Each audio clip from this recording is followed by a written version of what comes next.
Una sala chigarano na kwukwa akụkọ nke Tata bụ Tuesday ahịa nkwọ abalị 24 nke ọnwa atọ afọ 2026. Ihe gbasara ọnụ ego a na-ere mmanụ ụgbọala Petrol anọghị anyị n'aka o ka otu Petrol kwuru bụ akụkọ anyị hụrụ n'akwụkwọ akụkọ Daily Post. N'akwụkwọ akụkọ Daily Post ka anyị hụrụ akụkọ sịrị aka mbụ onye isi otu NRTW ka MC Oluomo gwara Baruwa dịka wegharachara isi ọrụ NRTW na Abuja.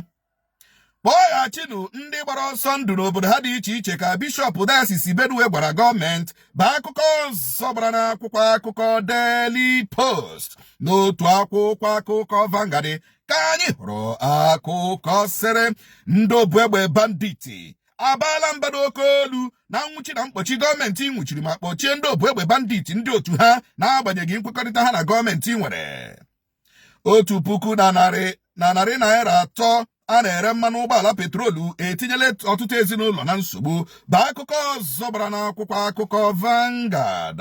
N'otu akwụkwọ akụkọ Vanguard ka anyị hụrụ akụkọ sịrị Nigeria ga-ata ezigbote ahụhụ ma ọ bụrụ na agha Iran akwụsịghị ka Dangote kwuru. Ụmụ akwụkwọ 6 bụ aka ọjọọ ka a kpara ha n'ahụ, ọ bụghị ịkwa iko n'ike ka a kwasoro ha ka onye isi ụlọ akwụkwọ SUG prezidenti kwuru bụ akụkọ ọzọ gbara n'akwụkwọ akụkọ Punch. N'otu akwụkwọ akụkọ Punch ka anyị hụrụ akụkọ sịrị nsụkọta ọnụ ụgbọelu sụkọtara na ọdụ ụgbọelu New York egbuola ndị ọkwọ ụgbọelu pilot mmadụ 2. EFCC awakpola ụlọ Malami ka Atiku gachara kpọtụrụ ya bụ akụkọ ọzọ gbara n'akwụkwọ akụkọ Punch. Ọ dị mma anyị hụrụ vidiyo ebe Malami nọ na-ajụ show me the order, show me the court order, show me the court order, like otu Nnamdi Kanu na-ajụ Motosho, where is the law, where is the law, where is the law? So Malami na-ajụ where is the order, where is the order? The same Malami onye rejected court judgment setting Nnamdi Kanu free. Now you are asking, where is the order? Where is the court order? But during Nnamdi Kanu, mgbe ese tiri free, eburule the court order, buru everything judgment, buru bunyegi. Yes, I don't need it. I don't want it. To hell with it. To hell with it now. Now, in Ajuzi EFCC, where is the court order? Where is the court order? And where is the court order? Wow, turn by turn. Wow, turn by turn.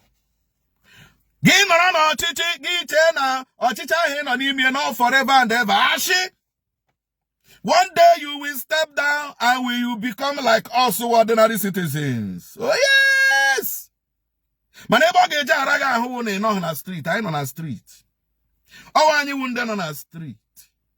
Mana gụwa na onwe gị nọ n'elu. Mgbe ị nọ n'elu ebe a gị chefu anyị wu ndị nọ na street, emechaza gị bịa soro anyị nọ na street, anyị ga-achụ gị ọsọ gị. I enye gị ọsọ. Ọwa anyị nọ na street, anyị wu ndị street, you know.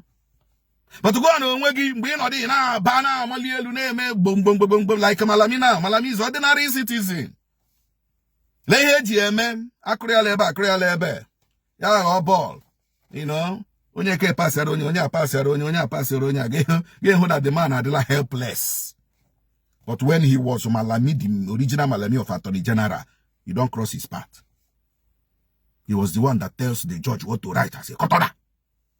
But today, what is happening to him? And you're not ihe. Nti wadekwa. You know what? Will turn by turn. Today, it is not a hereditary seat. Even if you want to stay 100 years, it's not your father's property. Makande governor. Ne Ushigari. Na how governor very soon ha ga-abịakwa join anyị na street. Then I am na my ga-anabata na street ma ya ga-anabata. I won the street. Now we get the street. As in the street, now we get down. So gị chicha n'elu ahụ gbaricha n'elu fearịcha n'elu ahụ na-efearịcha. Asị awọ fearịcha gịnị fearịcha akụ fearịcha ya dara awọ. Gị fearịcha ya dara anyị. Anyị arụọ gị street. Ọ maka ndeche na gọọmenti iwu nke mpaghara. Makande na because they are there, they are in an entourage. That you know, it doesn't work like that forever. Malami, how far? Malami, How far? Okay, for you forfeit well log and assis well log but when you were there, nobody dares you. But now you are being dead. And a days again. Oh, but if we ever na akwara. Oh, to onyanwro, oh to nwanyi, nwere ihe mmerụ ahụ dịka nwa ya enweghị ọkọkọrọ ya bụ akụkọ anyị hụrụ n'akwụkwọ akụkọ Nigerian Tribune n'otu akwụkwọ akụkọ Nigerian Tribune ka anyị hụrụ akụkọ sere ọgbaghara PDP ịmalitere ọgụ n'ịga ha alụchanwu ka nwee ike gwara Makinde ICPC ga-akpọpụta Refinery n'ụlọ ikpe Kaduna taa bụ akụkọ zọbara n'akwụkwọ akụkọ Nigerian Tribune. Even Refinery n'onwe ekwe ya na Malamino na the same level. Refinery n'onwe a very wicked man. That short man, very wicked man. I'm telling you, very wicked.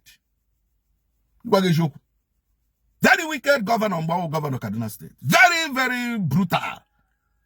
Onye gwe na organ na EFCC for how many weeks now? Ochie one place, ya nọrọ one place. Okay, kwe? Okay. Turn by turn. Onye ebe o.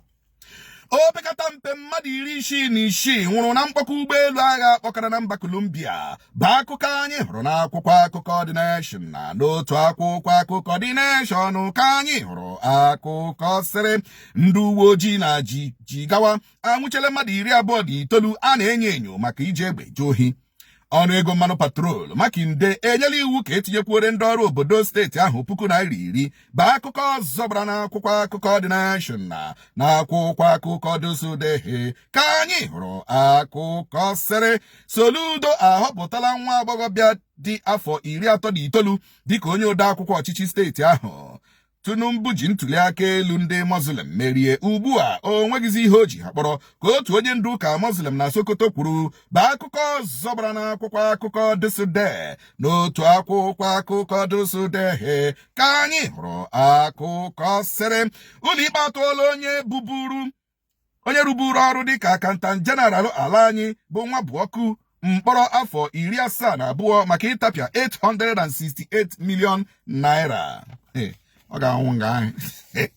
Ọ ga-anọ na mkpọrọ ancestor ma ọrụkwa na-abịaghị echi na-abịasị ngwa n'ime 868 million iburule ngwole ga-ele ego ole ka ị ga-enye anyị. Trust Nigeria na trust Nigeria, trust APC.